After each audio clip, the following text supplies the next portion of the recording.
함께 예배하는 우리 찾으시는 교회 모든 성도들을 사랑하고 축복합니다. 온라인으로 예배하는 성도들의 삶 속에서도 가정에도 죄 평강이 함께하기를 소망합니다.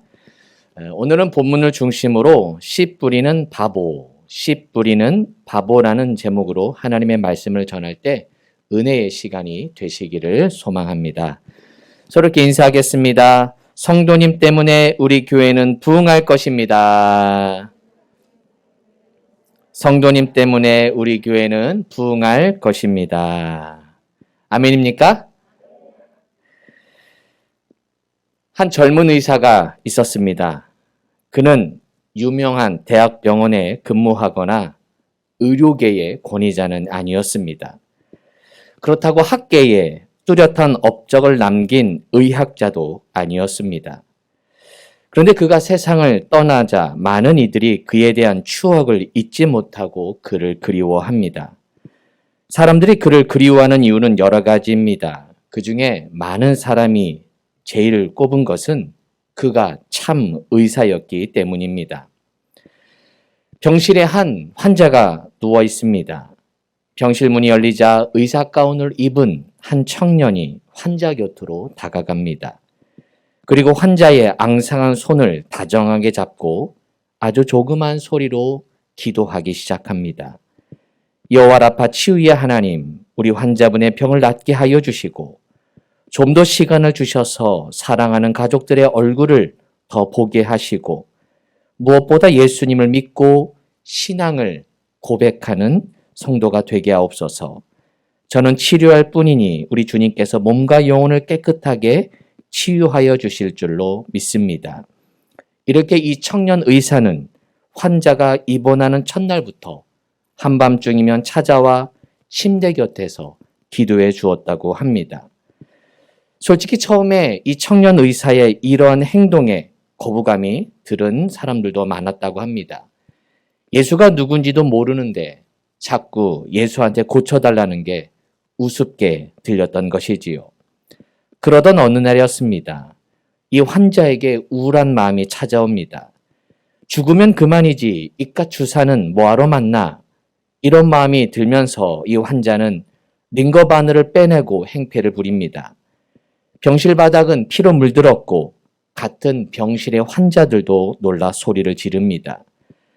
간호사들이 몰려왔지만 제어하기가 쉽지 않았습니다. 이때 청년 의사가 달려옵니다. 주치니까요. 그리고 이 청년 의사는 무섭게 환자를 야단칩니다. 할아버지, 가만히 계세요. 제발 제 말을 들으세요. 청년 의사는 억센 팔이 거둥대는 환자를 힘껏 안았습니다. 할아버지 힘드신 것 알아요. 살기 싫으신 것도 알아요. 할아버지 제가 잠시 안아드릴게요. 이 말을 듣는 환자는 청년 의사의 팔에 안겨 실컷 웁니다. 시한부 판정을 받은 이후 처음이었습니다. 황소처럼 목 놓아 오래오래 울었습니다. 이날 이후 매일 밤 이 환자는 청년 의사를 기다리게 되었습니다. 아직 이 환자는 예수가 누군지는 모르지만 청년이 믿는 누군가라면 한번 믿어볼까 하는 생각을 하게 되었다고 합니다. 이렇듯 이 청년 의사는 만나는 환자마다 손을 붙잡고 함께 울어주었습니다. 돈이 없는 환자를 위해 병원비를 대신 지불해 주었으며 인연을 맺은 환자를 만나면 끝까지 살펴주었다고 합니다. 의약 분업 사태 때는 사회에서 받을 불이익을 감수하면서 환자 곁을 지켰다고 합니다. 이 청년 의사의 이름은 안수현, 고대의대 91학번 내과 전문의 안수현. 그런데 그는 이렇게 사랑을 베풀다가 군에서 군의관으로 활동하다가 뜻밖의 사고로 그의 나이 33살에 하나님의 부름을 받게 됩니다. 그의 죽음 이후 그에게 사랑을 받은 사람들이 그와의 추억을 기억해내고 그가 살았을 때 쓴 글들을 모아 책 한 권을 내게 됩니다. 그 책의 이름은 그 청년 바보 의사. 사람들은 이 안수연 청년 의사에게 별명을 하나 지어줍니다. 바보 의사라고. 바보 의사라고. 그는 왜 바보 의사였을까요? 자기 이익과 편의보다는 환자를 먼저 생각해서 바보였습니다. 그는 보통 의사들이 사는 세상대로 살지 않아서 바보인 것이죠. 자기는 모르고 남밖에 몰라서 바보입니다. 그렇게 살면 손해인 걸 알면서도 손해보며 살았기에 바보인 것이죠. 오늘 우리가 읽은 성경에도 바보가 등장합니다. 씨 뿌리는 바보, 씨 뿌리는 바보.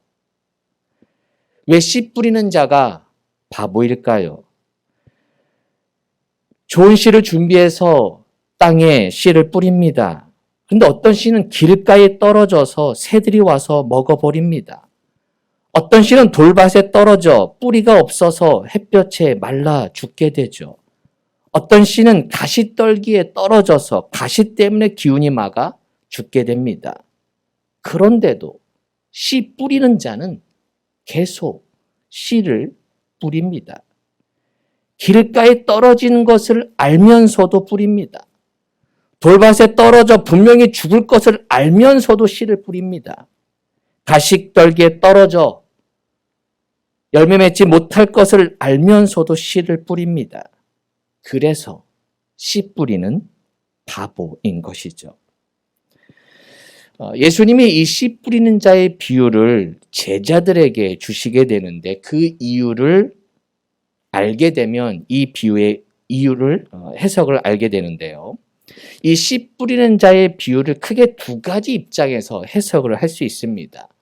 첫 번째는 예수님의 본래 비유에 메시지가 있었습니다. 이것은 씨 뿌리는 자의 비유, 씨를 뿌리는 자의 입장에서 주신 메시지였는데요. 이것이 시대가 흘러서 초대교회가 되면서 예수님이 돌아가시고 부활하시고 그리고 초대교회 시대가 되면서 메시지가 달라지게 됩니다. 처음에 예수님이 주신 말씀은 씨 뿌리는 자의 입장에서 주신 메시지였는데 시간이 흐르면서 씨 뿌리는 자의 비유의 메시지가 뿌리는 자가 주된 목적이 아니라 그 씨를 받는 마음밭, 말씀을 듣는 마음밭으로 바뀌게 됩니다. 여러분 잘 들어보신 설교였을 거예요. 마음에 네 가지 마음밭이 있다는 거죠. 길가 같은 마음밭, 돌밭 같은, 가시 같은 마음밭, 그리고 마지막에 옥토를 만나게 된다는 것이죠. 그래서 이 비유의 맨 마지막 그 비유 읽은 그 뒷부분에 보면 이 씨 뿌리는 자의 해석이 나옵니다. 이건 이제 복음서 시대에 그 해석이 이제 그 해석이 들어가게 되는 것인데, 즉 씨 뿌리는 자보다는 마음밭이 중요하다는 거죠. 그래서 두 번째 초대교회 복음서의 메시지는 네 가지의 밭의 비유. 그래서 우리는 씨 뿌리는 자의 비유라고 하면서 저도 성경을 모를 때는 이게 무슨 씨 뿌리는 자의 비유야? 밭의 비유지. 밭에 대한 이야기인데 우리는 이름을 씨 뿌리는 자의 비유로 배웠는데 내용은 밭의 비유예요. 헷갈렸을 거예요. 우리는 밭의 비유에 대한 설교를 많이 들었을 겁니다. 근데 오늘 저는 밭의 비유보다는 저 첫 번째, 예수님이 본래 이 비유를 주신 목적이 있었습니다. 그 비유의 메시지를 함께 들어보려고 하는데 그러기 위해서는 예수님이 처음 사역했을 때 그 시대적 배경, 그 분위기를 좀 알면 이해가 좋습니다. 자, 저를 한번 보시고요. 예수님께서 공생의 활동을 시작하실 때 우리는 대략 성경 속에 느낌이 옵니다. 오병이어로 많은 사람을 먹이고 기적을 베풀죠. 그러니까 많은 사람들이 예수를 따라옵니다. 예수님의 제자가 됩니다. 모든 것을 버려두고 예수를 따르는 제자들이 생기게 됩니다. 이것만 들으면 와, 예수님 공생의 사역 성공했네, 잘하셨네 라고 알 수 있지만 그 이면에는 예수님을 거부하고 호의적이지 않은 사람들이 더 많았음을 우리는 성경을 통해 보게 됩니다. 이 말씀이죠. 마가복음 6장 3절. 이 사람이 마리아의 아들 목수가 아니냐? 야고보와 요셉과 유다와 시몬의 형제가 아니냐? 그 누이들이 우리와 함께 여기 있지 아니하냐 하고 예수를 어떻게 한지라? 어떻게 한지라? 배척한지라. 고향에서 예수를 환영해 주지 않았어요. 배척합니다. 누가복음 4장 28절 29절 회당에 있는 자들이 이것을 듣고 다 크게 화가 나서 일어나 동네 밖으로 쫓아내어 그 동네가 건설된 산 낭떠러지까지 끌고 가서 밀쳐 어떻게 합니까? 떨어뜨리고자 합니다.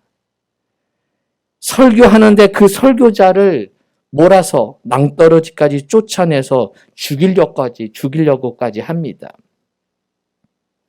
요한복음 6장 66절 67절 함께 읽어볼까요? 자, 시작. 그때부터 그의 제자 중에서 많은 사람이 다시 그와 함께 다니지 아니하더라. 예수께서 12 제자들에게 이르시되 너희도 여러분 이 말씀이 되게 처량하게 들리지 않으세요? 많은 사람이 예수를 따라왔는데 다 떠나가요. 그러니까 예수님이 제자들에게 너도 갈 거야? 그 안타까운 처량한 예수님의 모습을 보게 됩니다. 우리는 예수님의 사역에 되게 성공한 것처럼 보이고 예수님의 사역이 많은 사람이 박수치는 것처럼 보이지만 그렇지 않은 사람이 많았던 겁니다. 이렇게 많은 사람들이 예수의 활동에 대해 부정적으로 보고 과연 저 예수의 예수운동, 그 당시 예수운동이었죠. 예수운동이 성공할 것인가? 저 운동이 과연 후대까지 남을 것인가 의문을 갖는 사람들이 있었습니다. 이 사람들을 향해서 예수님이 비유를 하나 든 것이 씨 뿌리는 자의 비유인 것이죠. 이 비유의 본래 목적은 예수님의 자신의 공생의 활동을 변호하기 위한 메시지였던 거예요. 즉, 씨 뿌리는 자가 뿌린 씨앗 중에 대부분이 4분의 3이죠. 그렇죠? 4분의 3은 다 길가, 돌밭, 가시밭에 떨어져 낭비처럼 보여집니다. 하지만 농부가 실패했다고 그 씨앗이 다 죽는다고 뿌리는 일을 멈추지 않듯이 나도 나를 다 거부하는 사람이 있어도 4분의 3이 내 말씀을 듣지 않아도 나를 저렇게 배척해도 나는 씨를 뿌리겠다. 낭비처럼 보일지라도 나는 불구하고 이 씨앗을 뿌리겠다라는 그 예수님의 다짐인 것이죠. 낭비처럼 보일지 모르지만 그는 말씀을 전하는 사명자였기 때문에 바보처럼 말씀의 씨앗을 뿌리신 것이죠.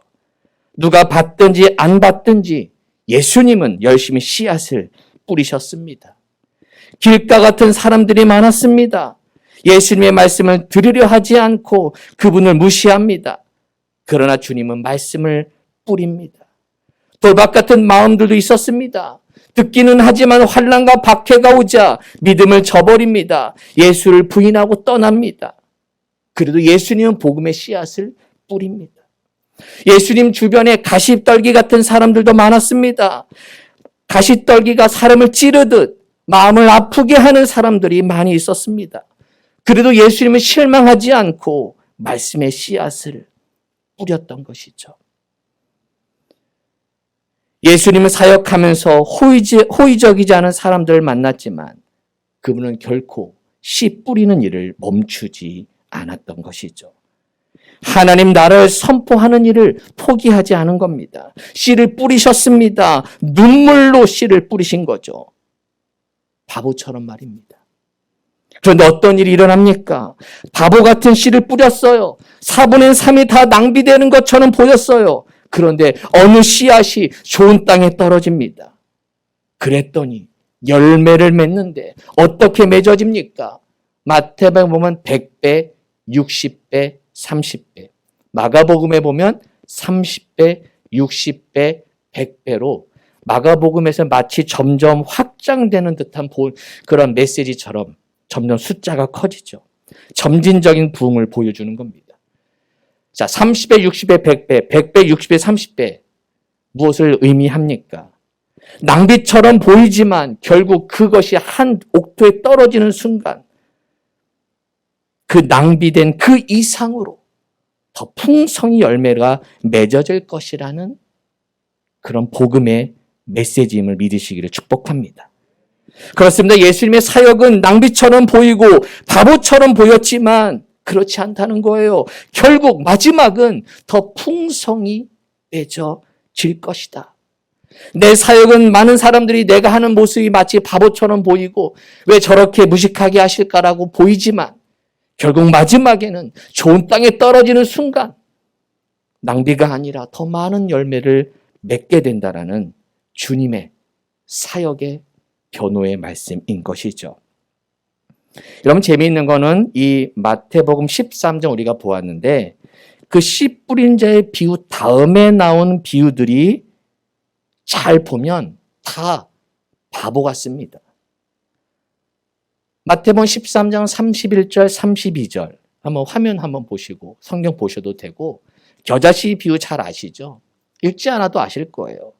아니 씨를 뿌리려면 좋은 씨앗을 뿌려야죠. 튼튼한 씨앗, 큰 씨앗을 뿌려야 되는데 에게 겨자씨를 뿌리네? 아유 저거 다 죽었다. 바보 아냐? 좋은 씨앗을 뿌려야지. 그렇지 않다는 거예요. 이 겨자씨를 뿌리는 것은 바보처럼 보이지만 그 안에 생명이 있는 순간 놀랍게 이것이 자라서 풀보다 커서 나무가 된다는 거예요. 공중의 새들이 가지에 깃들일 만큼 성장한다는 것입니다. 여러분 밭에 감추인 보아 비유 아시잖아요. 이거 정말 바보짓 아닙니까? 쓸모없는 땅을 삽니다. 요즘을 말하면 부동산 전혀 도움이 안 되는 집값 안 오르는 그런 곳에 땅을 사는 거예요. 사람들은 바보야 바보.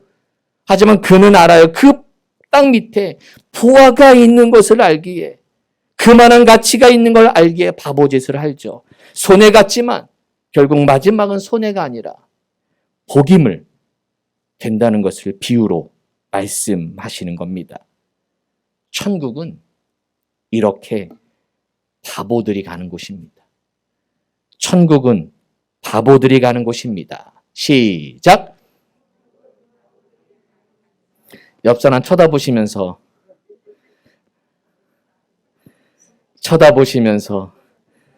차마 저는 이런 말을 못하겠습니다.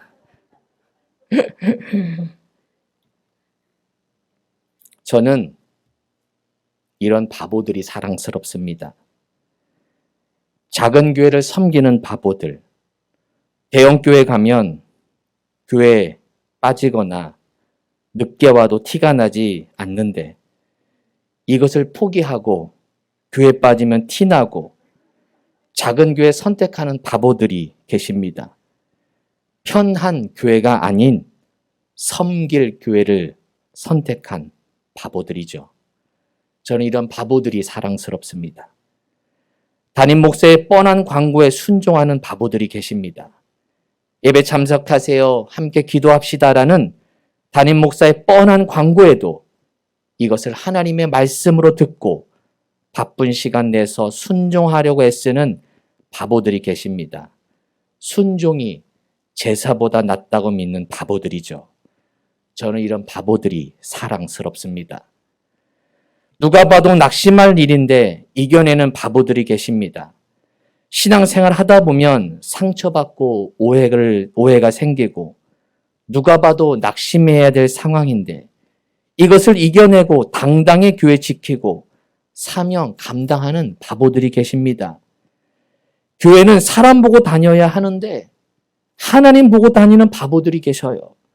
저는 이런 바보들이 사랑스럽습니다. 넓은 길이 아닌 좁은 길을 선택한 바보들이 계십니다.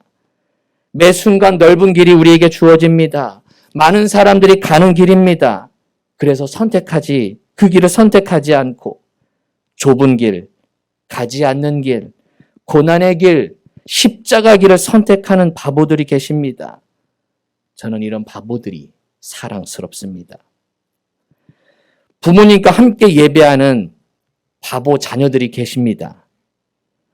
공부해야 할 청소년 시기에 더 자고 싶고 더 놀고 싶고 핸드폰 하나 주어도 시컨 재미있게 놀 이 시대에 부모님과 함께 딱딱한 예배당 의자에 앉아서 아멘 하면서 예배하는 바보 같은 자녀들이 있습니다. 재미없는 성경 공부이지만 그래도 하나님이 주신 마음이기에 자리를 지키는 바보 같은 어린이, 학생들이 있습니다. 저는 이런 바보들이 사랑스럽습니다. 저는 이런 바보들이 좋습니다. 사랑하는 성도 여러분, 천국은 바보들이 가는 곳입니다.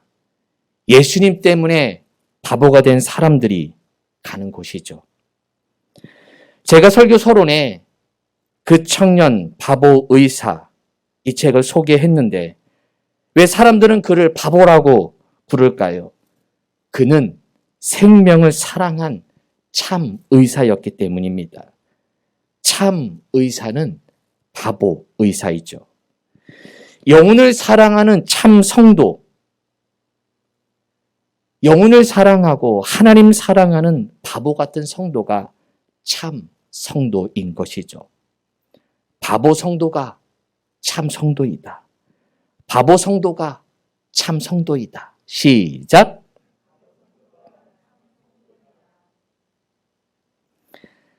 이제 아멘 할 준비하세요.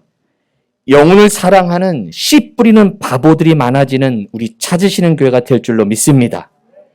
사명에 붙들려 억울함이 사명임을 믿고 어떤 고난이 와도 굳건히 믿음의 길을 걷는 사명자들이 되시기를 축복합니다. 주변 사람들이 바보 같다고 놀려도 나는 주의 길을 가리라, 나는 주의 길을 가리라라고 선포하며 여리고성을 바보처럼 돌고 있는 순종하는 사역자들 되시기를 축복합니다. 저도 다짐해 봅니다. 바보 목사가 되겠다고. 예수님처럼 말씀을 듣든지 아니 듣든지 하나님의 말씀을 성실하게 준비하여 선포되는 바보 목사가 되겠다고. 10명이 와서 예배하든 5명이 와서 예배하든 어느 자리에든 성실하게 예배하는 마치 1000명이 앉아 예배하는 듯한 그런 마음으로 말씀을 준비하는 목사가 바보 목사가 되겠다고 다짐해 봅니다. 좋아하는 사람만 좋아하고 나에게 잘해주는 사람만 관심 갖는 목회자가 아니라 한 사람 한 사람 따뜻하게 안아주고 섬길 줄 아는 바보 목사가 되겠습니다. 사람 보고 목회하면 편할 겁니다. 좋은 관계 맺고 사람 인간관계로 목회하면 편할 수 있지만 그것이 아니라 하나님 보며 하나님 말씀에 붙잡혀 목회하는 바보 목사가 되겠습니다. 이 결심이 흔들리지 않도록 기도를 부탁드립니다. 사랑하는 성도 여러분, 우리 모두는 사명을 위해서라면 바보처럼 묵묵히 씨 뿌리는 바보들이 됩시다. 주님의 명령이라면 어떤 환경에 와도 바보처럼 순종하는 그 길을 따라가는 씨 뿌리는 바보들이 됩시다. 주님이 세우신 그 교회를 위해서라면 내가 낮아지고 내가 내려놓고 내가 용서하고 용납해 줌으로 서로 사랑하는 씨 뿌리는 바보들이 됩시다. 이렇게 바보처럼 씨를 뿌리다 보면 분명 언젠가는 옥토를 만나 100배, 60배, 30배, 30배, 60배, 100배의 결실을 맺게 될 줄로 믿습니다. 그날까지 눈물이 필요합니다. 그때까지 씨 뿌리는 자에게는 눈물이 필요합니다. 눈물로 씨를 뿌리는 우리 찾으시는 교회, 바보 같은 목사, 바보 같은 성도, 바보 같은 자녀들로 천국 백성 되는 주의 자녀들 되시기를 주님의 이름으로 축원합니다. 기도하겠습니다. 예수님을 닮아 영혼을 사랑하는 참 성도 되게 하옵소서. 예수님을 닮아 낙심하지 않고 씨 뿌리는 참 성도 되게 하옵소서. 예수님을 닮아 바보처럼 낮은 자리에서 이웃을 섬기며 열방을 섬기며 하나님의 나라 위하여 헌신하는 주의 사명자들 되게 하옵소서. 예수님의 이름으로 기도합니다. 아멘.